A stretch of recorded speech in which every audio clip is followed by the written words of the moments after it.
नमस्कार दोस्तों, मैं हूं आपका दोस्त अंकित और मैं अपने चैनल पे आप सभी का एक बार फिर से स्वागत करता हूं। दोस्तों, आज हम लोग विलो चारकोल के थ्रू कैसे पोर्ट्रेट किया जाता है और आर्टिस्टिक अप्रोच कैसा होना चाहिए जब हम विलो चारकोल यूज़ करते हैं या चारकोल्स यूज़ करते हैं तो कैसा होना चाहिए, इस पे काफ़ी लोग रिक्वेस्ट कर रहे थे। तो चलिए आज यहाँ पे कुछ करते हैं ऐसा, और जो कि बिल्कुल ही एक अमेजिंग तरीका पोर्ट्रेट ड्राइंग करने का।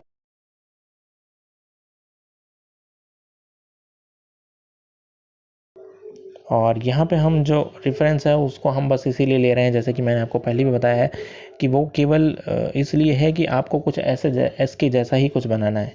ये नहीं है कि बिल्कुल एज इट इज़ या डिट्टो एज इट इज़ ही बनाना है, क्योंकि अगर शुरू शुरू में मैं बिल्कुल आपको एज इट इज़ बोलूँगा बनाने को तो आपके लिए थोड़ी सी डिफ़िकल्टी होगी, इसलिए मैंने आपको थोड़ा सा ईज़ करने के लिए ऐसे किया है। तो अभी देखिए, मैंने फ्रेमवर्क क्रिएट किया और इस फ्रेमवर्क के अंदर ही ये पूरा फेस आएगा। तो फ्रेमवर्क मैंने यहाँ बना लिया है।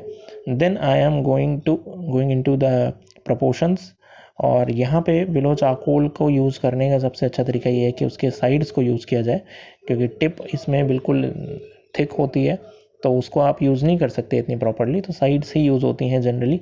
और विलो चारकोल से जब भी आप पोर्ट्रेट करते हैं तो एक चीज़ का ज़रूर ध्यान रखिए फ्रेंड्स, कि शुरुआत के टाइम पे आपको केवल एक सर्टेन वैल्यूज़ को, टोन्स को अचीव करना होता है, न कि लाइंस को। और यहाँ पे मैं वही कर रहा हूँ, मैं कोई भी लाइन नहीं क्रिएट कर रहा हूँ, केवल टोन्स को क्रिएट करने की कोशिश कर रहा हूँ। और देखिए, इसी तरीके से मैंने नोज़ को और लिप्स को भी ड्रॉ किया। मैं कोई हार्ड एंड फास्ट मेजरमेंट्स नहीं ले रहा हूँ, बस एक रफ़ आइडिया ज़रूर ले रहा हूँ कि बस यहाँ पे ये आएगा, यहाँ पे ये आएगा। और उसके बाद फिर अभी देखिएगा, जब मैं इसकी सेकंड लेयर पे जाऊँगा तो अब देखिए मैंने फर्स्ट लेयर को पूरा का पूरा स्मज कर दिया। और विलो चारकोल से जब भी हम पोर्ट्रेट करते हैं तो यही सबसे अच्छा इसका वो है कि ये पूरी तरीके से आप इसको हटा भी सकते हैं और फिर रीडू कर सकते हैं, फिर हटा सकते हैं, फिर तो मतलब कॉन्टीन्यूअस प्रोसेस है ये आपके प्रोपोर्शंस को मैच करने के लिए, ताकि आप बेटर प्रोपोर्शन कर पाएँ हर बार में।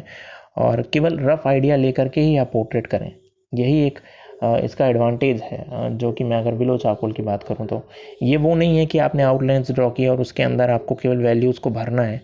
वैसा काम नहीं होता है इससे। अगर वैसा करना है तो फिर आप विलो चारकोल मत ही यूज़ करें, क्योंकि उसका कोई यूज़ नहीं है सिग्निफिकेंट। विलो चारकोल का पर्पस ये है कि आप केवल एक आइडिया जनरेट करते हैं एक पेपर के ऊपर, एक rough idea, rough pattern create करते हैं, फेस का हो या किसी भी चीज़ का हो। और फिर उसके बाद आप उसको बाकी जो कंप्रेस चारकोल्स हैं या जो डार्क चारकोल्स हैं उससे आप उसको फाइनलाइज करते हैं वैल्यूज़ को। तो देखिए, मैं भी यही कर रहा हूँ। सेकंड लेयर पे मैं आया और सेकंड लेयर पे मैं अब थोड़े से आइडियाज़ और निकाल रहा हूँ कि प्रोपोर्शंस कैसे होंगे। फर्स्ट लेयर तो केवल इसलिए होती है कि बस इतना पता चल सके कि पोर्ट्रेट का साइज़ क्या होने वाला है, कहाँ तक आपकी वैल्यूज़ आएंगी, और उसके बाद फर्दर फिर कहाँ कहाँ आपके क्या क्या रहेंगे। सपोज़ यहाँ नोज़ रहेगा, यहाँ लिप्स रहेगा, इस तरीके से। और यहाँ देखिए, मैं इस तरीके से हेयर को भी हल्का सा आइडिया ले रहा हूँ कि हेयर यहाँ कहीं होंगे। और इसमें बहुत इंपॉर्टेंट बात यह है कि जब हम आर्टिस्टिक रिजल्ट्स की एक्सपेक्टेशन रख रहे हैं तो हम कोई भी चीज़ को फिनिश नहीं करेंगे, केवल कुछ प्रोपोर्शनल वैल्यूज़ को फिनिश करेंगे और बाकी पोर्ट्रेट को एज इट इज़ ही छोड़ देने वाले हैं। तो ये ध्यान रखिएगा इस चीज़ में, क्योंकि हमारा जो अप्रोच है वो आर्टिस्टिक हम चाह रहे हैं कुछ करने का, ना कि बिल्कुल रियलिस्टिक वाला जो हम हर बार करते हैं वो नहीं करना चाह रहे हैं। तब देखिए, मैंने सेकेंड लेयर के जो वैल्यूज़ हैं उनको भी थोड़ा सा डल किया, क्योंकि यही है, आप लेयर बाई लेयर चलिए और हर लेयर के बाद आप थोड़ा सा उसको स्मच करेंगे तो फर्दर फिर आपको नेक्स्ट इम्प्रूवमेंट के चांसेस और बढ़ जाएंगे। तो ये कुछ ऐसा है कि जब आप होल टू द पार्ट की तरफ जाते हैं, पूरे से छोटे छोटे पार्ट की तरफ, पहले बड़े पार्ट्स को अचीव किया। जैसे सेकंड लेयर में मैंने हेयर को आइडेंटिफाई किया कि हेयर यहाँ तक होंगे, आईज़ यहाँ कहीं होनी चाहिए। फर्स्ट लेयर में केवल ये किया था डिफाइन कि कहाँ कहाँ क्या क्या हो सकता है, पॉसिबिलिटी क्या है।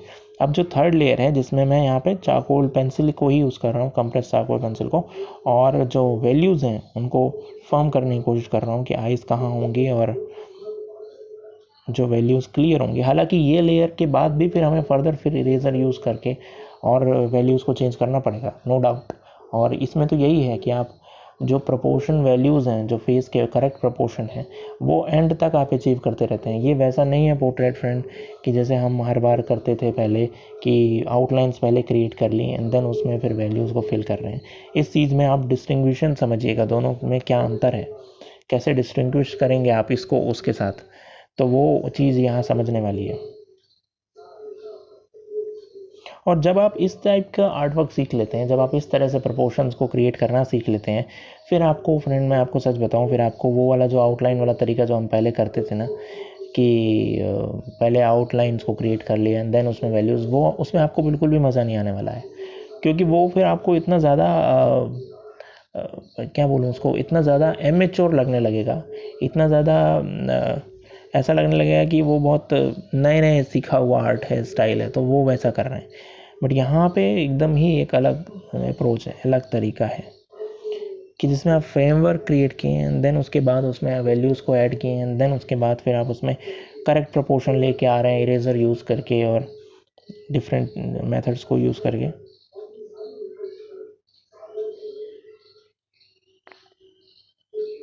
देखिए इस तरीके से मैंने यहाँ पे आई को हल्का सा फिनिश किया है, नॉट एग्जैक्ट वैल्यूज़, अभी इसको भी चेंज करेंगे आगे चल के, तो इसको मत सोचिए कि ये फाइनल है। फाइनल होने में इसको बिल्कुल एंड में जब आप पोर्ट्रेट में पहुंचते हैं तब कुछ चीज़ें फाइनल होती हैं। दूसरा ये चीज़ फ्रेंड बहुत इंपॉर्टेंट है, रेफरेंस इमेज केवल इसीलिए मैं यहाँ पे कॉन्टीन्यूसली नहीं दिखा रहा हूँ क्योंकि आप फिर यही सोचने लगेंगे कि इससे मैच नहीं हो रहा या इससे मैच कराओ आप। पर्पस ही ये नहीं है इस आर्ट का, इस ड्राइंग का पर्पस ये नहीं है कि आपको उसको मैच कराना है। पर्पस ये है इस आर्ट का कि आपको इसके जैसा कुछ बनाना है और अपना इमेजिनेशन क्रिएट करना है, अपना एक नया फेस क्रिएट करना है, not the same face what was there in the portrait, what was already there in the photo. वो आपको नहीं रिक्रिएट नहीं करना है, आपको उसके जैसा कुछ एक नया पोर्ट्रेट बनाना है, ताकि वो एक वो भी रहे कि हाँ आपने कुछ कुछ अलग किया है और उसमें आप बंध के भी ना रहें। हालांकि करने को वो भी किया जा सकता है, बिल्कुल एग्जैक्ट बनाया जा सकता है, 80-90% तक की प्रोपोर्शंस को भी मैच किया जा सकता है, बट मैं वो अभी नहीं आपको चाह रहा सिखाना। मैं आपको यहाँ चाह रहा हूँ सिखाना कि आपको कैसे एक अप्रोच आपको कैसे प्रॉपर करना है। अगर आपने अप्रोच अच्छा कर लिया अपना, तो फिर आप वो वैल्यूज़ को अचीव करना बहुत मुश्किल काम नहीं रह जाएगा। तो पहले हम प्रोसेस सीख लें, बाद में हम मिलाना कैसे एकदम एग्जैक्ट मिलाना है, कैसे कॉपी करना है, बिल्कुल वो भी हम बाद में सीख लेंगे। आगे चल के हम वैसे पोर्ट्रेट्स भी करेंगे जिसमें हम बिल्कुल आपको दिखाएंगे कि बिल्कुल जो रियल इमेज है वैसा ही बनाएंगे। लेकिन मैं आपको फिर से ये कहूँगा कि वो कोई चैलेंज वाली चीज़ नहीं है, या कोई वो चीज़ नहीं है कि जिसको आप सोचें कि जिसको देख के आप एस्पायर होएं। एस्पायर आप इस चीज़ को देख के होइए कि प्रोसेस कैसा यूज़ किया जा रहा है, उस प्रोसेस की पे एस्पायर होइए, ना कि उसके एग्जैक्टनेस पे, ना कि उसके जैसा वो फेस है वैसा ही बनाए कि नहीं। इस चीज़ पे मत एस्पायर होइए फ्रेंड, ये मैं आपको बार बार समझा रहा हूँ। और यही आपको आगे चल के अगर आप कहीं अच्छी जगह पे आर्ट सीखेंगे या लर्न करेंगे तो वहाँ भी आपको ये सिखाया जाएगा। तो अब देखिए मैं और लेयर को ऐड कर रहा हूँ और थोड़ी ग्रे टोन्स को बढ़ा रहा हूँ। और यहाँ पे जो मैं ब्रश यूज़ कर रहा हूँ it's a makeup brush, normal makeup brush. अगर ये नहीं है आपके पास तो वाटर कलर ब्रश यूज़ कर सकते हैं, जो वाटर कलर्स में यूज़ किया जाता है। और अगर वो भी नहीं है तो आप यूज़ योर ओन फिंगर्स, जो मैं कर रहा हूँ जनरली, आप देख रहे होंगे फ्रिक्वेंटली यूज़ कर रहा हूँ मैं अपनी फिंगर को भी, क्योंकि बहुत आसानी से कर सकते हो आप और बहुत अच्छे रिजल्ट्स भी ला सकते हो आप इसी के थ्रू।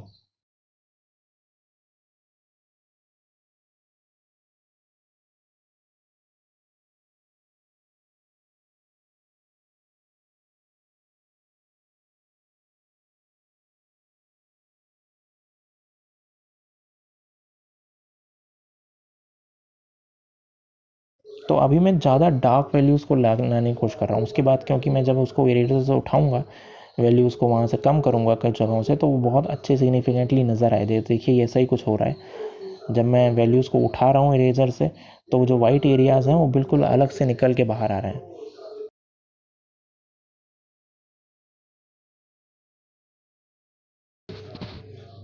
तो कॉन्स्टेंटली मैं यही कर रहा हूँ कि वैल्यूज़ को थोड़ा सा और डल कर रहा हूँ, क्योंकि मैंने ज़्यादा वैल्यूज़ बढ़ाई हैं और उसके बाद मैं उसको रिड्यूस कर रहा हूँ इरेज़र को यूज़ करके। तो इरेज़र यहाँ पे एज अ हाईलाइटिंग टूल के साथ साथ एज अ ड्राइंग टूल भी यूज़ हो रहा है, तो वो ड्राइंग का ही एक इंटीग्रल पार्ट बन चुका है। और अब थोड़ा इसको आगे बढ़ाते हैं और यहाँ तक करते हैं इसको, क्योंकि वो बीच की जो फिनिशिंग पोर्शन है वो भी वही है, बस उसमें टाइम टेकिंग जो वैल्यूज़ हैं वही मैंने उसको थोड़ा सा स्किप किया है, क्योंकि वो यहाँ पे बहुत इंपॉर्टेंट नहीं है।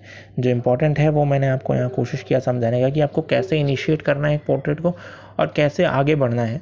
आर्टिस्टिकली अप्रोच को बनाए रखना है और यही कोशिश आपको बार बार करनी है। मैं आज को फिनिश नहीं करूँगा क्योंकि मैं फिर से वही वाली काम नहीं करने वाला कि पूरा फिनिश करूँ इसको यहीं पे छोड़ते हैं। और उम्मीद है कि ये ट्यूटोरियल आपको पसंद आया होगा और प्लीज़ चैनल को सब्सक्राइब ज़रूर कीजिएगा और इसी तरह के अगर और आर्टिस्टिक रिजल्ट्स आपको चाहिए हो तो ज़रूर बताइएगा कमेंट बॉक्स में, मैं और भी करने की कोशिश करूँगा। तो thank you friends, thank you once again. Please channel को सब्सक्राइब ज़रूर कीजिएगा। Thank you once again.